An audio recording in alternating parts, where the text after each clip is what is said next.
Hi viewers, welcome to my channel. Subscribe my channel. అందరూ నాటకాల నుంచి సినీ అవకాశాలకు ట్రై చేస్తుంటే మన సూపర్ స్టార్ కృష్ణ మాత్రం చిన్నప్పటి నుంచే ఎంతో ఇష్టంగా రామారావు, ఈశ్వరరావులను చూసి వారి వెంట పడే జనం వారికి దక్కే మర్యాదలను చూసి హీరో అయితే ఇంత బాగుంటుందా అని ఎంతో ఇష్టంగా సినిమాలలో చేరాలని అనుకున్నారు. వీరి నాన్న ఇచ్చిన రికమెండేషన్ లెటర్స్తో మద్రాసు వెళ్ళి అక్కడ చక్రపాణి గారిని కలిశారు.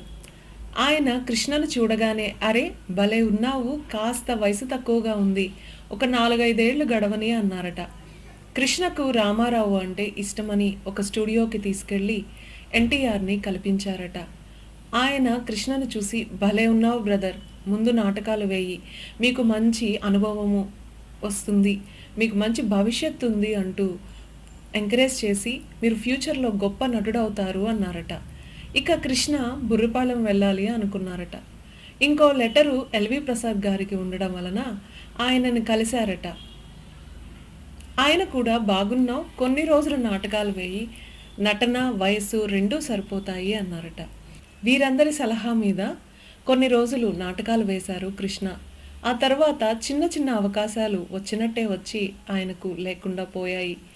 ఆదుర్తి సుబ్బారావు గారి తేనె మనసు సినిమాకు పేపర్ ప్రకటన వేశారు. ఆ సినిమాకి హీరోగా కృష్ణ సెలెక్ట్ అయ్యారు. మొట్టమొదటిసారి పూర్తిగా కలర్లో తీసిన సినిమా కూడా తేనె మనసులు అవడం విశేషం. ఆయన రెండవ సినిమా కన్నె మనసులు షూటింగ్ జరుగుతున్నప్పుడు డూండి గారికి వచ్చిన ఒక కొత్త ఆలోచన. తొలిసారి తెలుగులో జేమ్స్ బాండ్ సినిమా కృష్ణే హీరోగా తెరకెక్కించారు. ఈ సినిమా సూపర్ డూపర్ హిట్ అవ్వడం, వరుసగా 20 సినిమాలు ఆయన ఖాతాలో రావడం జరిగాయి. ఆ తర్వాత ఆయన సినీ జీవితంలో ఎన్నో రికార్డులు.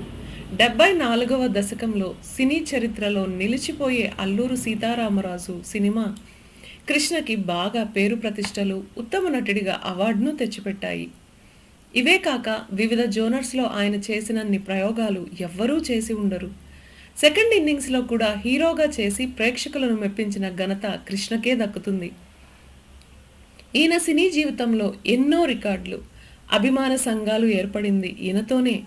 ఆయనకి అంత ఫ్యాన్ ఫాలోయింగ్ ఉండేది. అసలు కృష్ణ పంచగట్టుకి ఆ రోజుల్లో ఎంత ఫాలోయింగ్ ఉండేదో.